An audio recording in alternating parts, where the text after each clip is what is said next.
Salut à tous, le journal du foot de ce vendredi 5 juillet. Image insolite concernant Zlatan Ibrahimovic. Son maillot a été mal floqué lors du dernier match du LA Galaxy en MLS avec une inversion de lettres qui n'est pas passée inaperçue.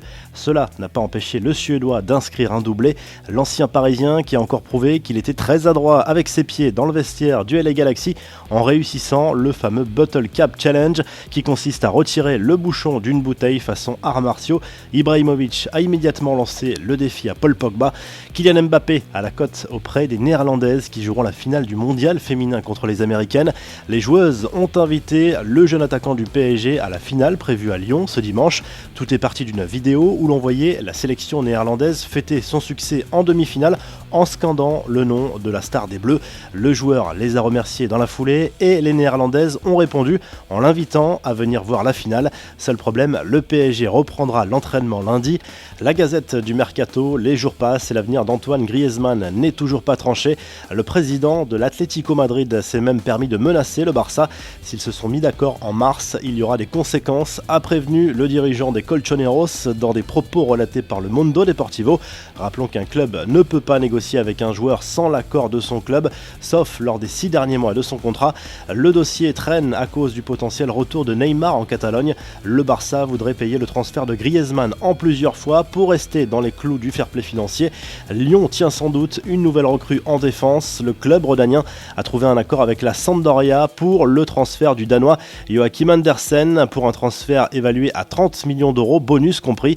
Il reste quelques détails à régler avec le joueur.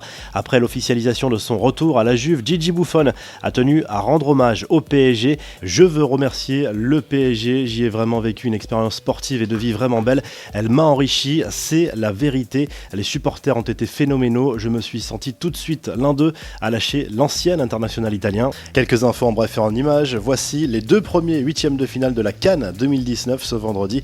Maroc-Bénin à 18h sur beIN Sport 1 et Ouganda-Sénégal sur la même chaîne à 21h. Ariel Robben prend sa retraite alors que son contrat avec le Bayern s'est terminé à la fin de la saison 2018-2019. L'ailier néerlandais a préféré raccrocher les crampons malgré quelques propositions intéressantes. Franck Ribéry a rendu hommage à son ancien partenaire dans la foulée sur les réseaux sociaux. Le LOSC a présenté ses nouveaux maillots pour la saison à venir et il y a du changement. Pas sûr que la tunique domicile fasse l'unanimité auprès des supporters. Enfin, le bel hommage de Lucas Ocampos aux supporters de l'OM après son départ pour le FC Séville. Mon cœur restera toujours bleu et blanc, a notamment lâché l'Argentin sur Instagram. La revue de presse, on prend tout de suite la direction de l'Espagne où le journal AS fait sa une sur le calendrier de la future saison en Liga avec les principaux rendez-vous qui attendent le Real Madrid cette saison. Frenkie de Jong est arrivé à Barcelone et fait la une du journal Mundo Deportivo. Le jeune néerlandais ne s'en cache pas, c'est un rêve qui se réalise pour lui. En Italie, la Gazzetta dello Sport parle du mercato de l'Inter et de l'arrivée probable du jeune Barella et peut-être du Chilien Arturo Vidal. De son côté, le Corriere dello Sport évoque une offre potentielle XXL du Napoli pour Mauro Icardi, affaire à suivre. Vous retrouvez toute l'actu foot en live sur topmercato.com et l'appli Top Mercato et à très vite pour la minute du Mercato.